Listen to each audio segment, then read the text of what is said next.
Welcome back after the break. Supreme Court of Pakistan ने फैसला महफूज कर लिया है मखसूस नशिस्तों का केस का। आज सुप्रीम कोर्ट ऑफ पाकिस्तान में बहुत ही इंटरेस्टिंग टर्न्स एंड ट्विस्ट हमने देखे इस केस की समाअत के दौरान। एक तो मैं आपको गुफ्तगू आगाज़ में सुनवाना चाहता हूँ chief justice of Pakistan justice Qazi Faez Isa साहब 2018 के इंतखाबात और उसमें जो धांधली की मुबैना धांधली की शिकायत थी उसका उन्होंने तज़किरा किन अल्फाज में किया। Why should we intervene? One of the reasons why your lordships should intervene, if your lordships see that there is a kind of institutional hypocrisy at the heart of the election commission, they are discriminating against certain parties, that would be a ground for 2018 के election थे वो सही थे। If you go there, then don't open these boxes which will embarrass you. We are looking at this. So let me come to my second step. But it was precisely at this moment के जिस वक्त justice अतर मिनल्ला ने कहा कि 2018 के elections गलत थे, लेकिन क्या इसका मतलब यह है कि 2024 में भी गलत इलेक्शंस को ओके कर दिया जाए या 2024 में भी उस तारीख को दोहराया जाए।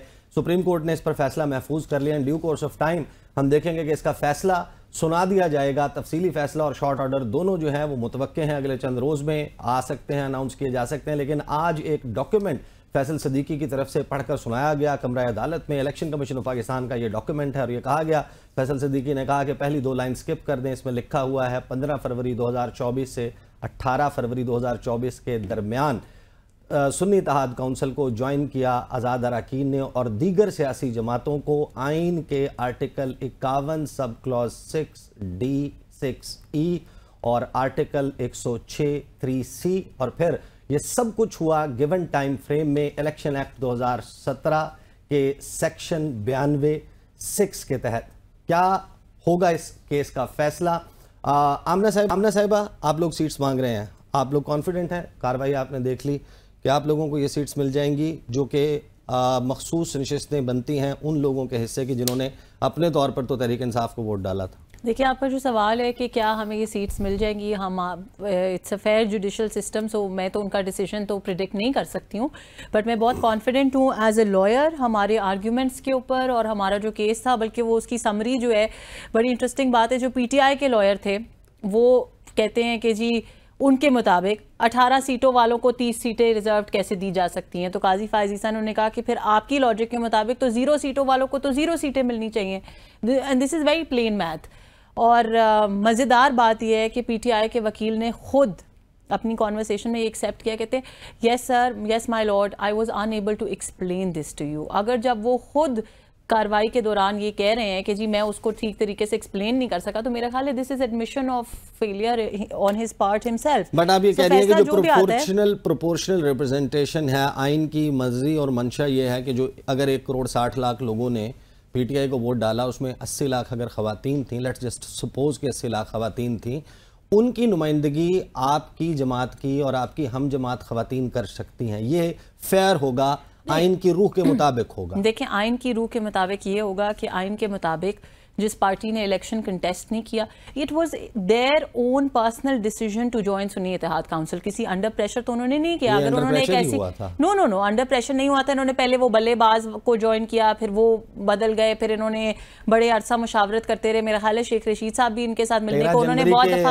अगर 13 जनवरी के इवेंट्स में खबरें ब्रेकिंग न्यूज जो चली थी उस एक दिन में किसके कागजात छिन गए, किसका तजवीज़ कुनिंदा गायब हो गया, किसका तायीद कुनिंदा, मैं आपसे बिल्कुल डिफरेंट बात कर रही हूँ। सुन्नी इत्तेहाद काउंसिल को ज्वाइन करना जो 8 फरवरी के इलेक्शन के बाद सुन्नी इत्तेहाद काउंसिल को ज्वाइन करना इनकी पर्सनल चॉइस थी। यही तो उन्होंने नोटिफिकेशन दिया कि अब सुन्नी इत्तेहाद काउंसिल के हम मेंबर्स हैं। Yes, but Sunni Ittehad constitution के मुताबिक, yes, but Sunni Ittehad council वो जमात है जिसने ना कोई इलेक्शन कंटेस्ट किया, ना कोई लिस्ट। चले बहस तब्दील हो जाएगी। बसरा साहब, they are not entitled to the seats. Last segment है। बसरा साहब, आपका मैंने ट्वीट देखा था कि आप तो फॉर्म 45 लेकर आप सारे लोग आप कह रहे थे कि 170-80 लोग सुप्रीम कोर्ट जाएंगे, चीफ जस्टिस से दरख्वास्त करेंगे कि वो खुद को समाज से अलहदा कर लें, आप नहीं आए। जी, वो इलेक्शन ट्रिब्यूनल का केस जब लगेगा उसमें हम 180 लोग हैं जो फॉर्म 45 के मुताबिक पूरे पाकिस्तान में जीते हुए हैं।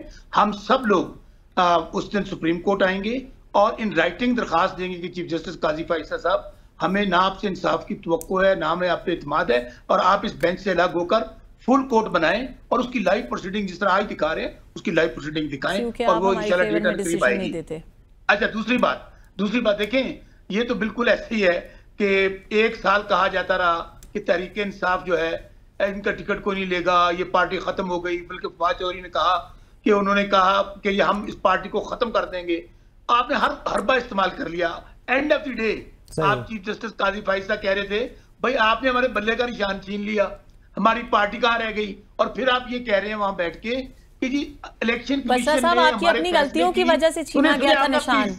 आमना प्लीज मैं तवक्को करता हूँ माशाल्लाह यू आर वेल एजुकेटेड, आप बिहेव करें, आप अपने टर्न पे बात कीजिएगा। अच्छा, और इलेक्शन क्या कह रहे हैं कि हमारे फैसले की तशरीह गलत हो गई है। ये बिल्कुल इसी तरह है कि आप मेरे से आंखें ले लें, मैं अंधा हो जाऊं और मुझे कहें कि यार तुम्हें नजर क्यों नहीं आ रहा। बात यह है कि किसको नहीं पता कि ये पूरे पाकिस्तान में शौकत बसरा है। मेरी तो हैसियत ही नहीं थी कि मैं इलेक्शन लड़ लेता, कि मैं मुझे कैंपेन नहीं करने दी गई, कैंप नहीं लगाने दिया गया, जलसा जुलूस कुछ नहीं है। लोगों ने इमरान खान को वोट डाला है। इसलिए आप ये पूरा जो कुछ ये फोन टेपिंग वाला मामला हो, ये ऑर्डिनेंसेस वाला मामला, इलेक्शन ट्रिब्यूनल वाला मामला हो, ये आज सीटों वाला, एक ही मंशा और एक ही मकसद है। ये जो जाली निजाम है, जाली असम्बलियां हैं, जाली हुकूमत है, इसको बचाया जा सके। लेकिन ये जो मर्जी कर लें ये नहीं हो सकता, क्योंकि जब तक अवाम जिस निजाम के पीछे खड़े नहीं होते वो निजाम नहीं चल सकता। और ये निजाम जो है ये जुल्म और जबर का निजाम है। अवाम किसके साथ खड़े हैं?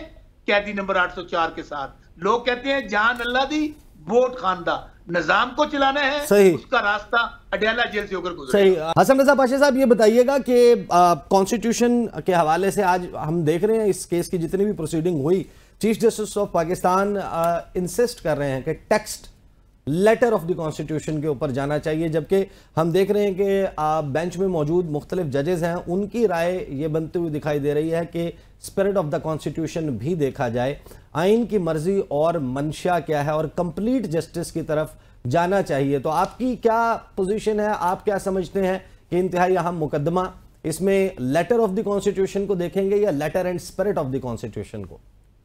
देखिए ईसा साहब, दोनों अपनी जगह पे एक अहम मौजूआत हैं कि सब्सटेंटिव जस्टिस करते हैं या जो आइन की बात है, जो एज इट इज लिखा है उसके मुताबिक चलना है।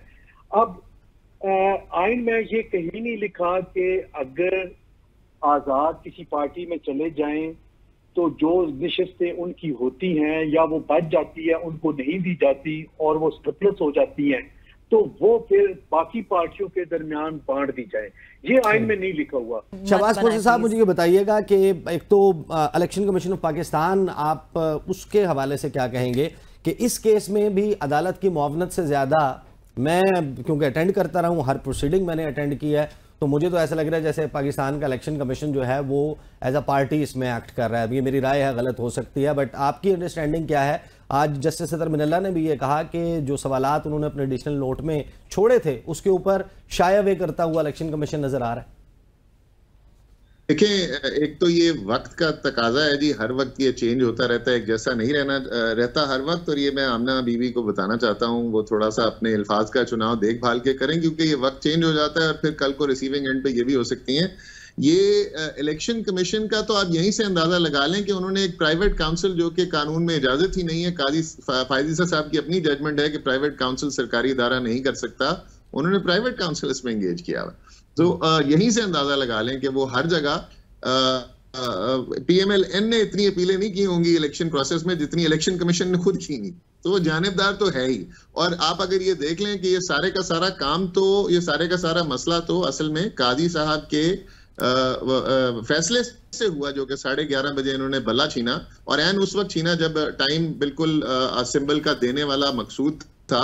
और अगर ना ये तो कोर्ट में भी अयां हो गया कि इलेक्शन कमीशन ने भी इसी बेसिस पर PTI को एक पॉलिटिकल पार्टी ही नहीं समझा उस वक्त, कि क्योंकि काजी साहब का अपना फैसला आ चुका हुआ था। एक और बात मैं यहां कहना चाहूंगा कि कॉन्स्टिट्यूशन की गार्डियन है, हमारे फंडामेंटल राइट्स की गार्डियन है सुप्रीम कोर्ट ऑफ पाकिस्तान। ये आइन की मंशा, आइन की रूह की प्रोटेक्शन इनका काम है।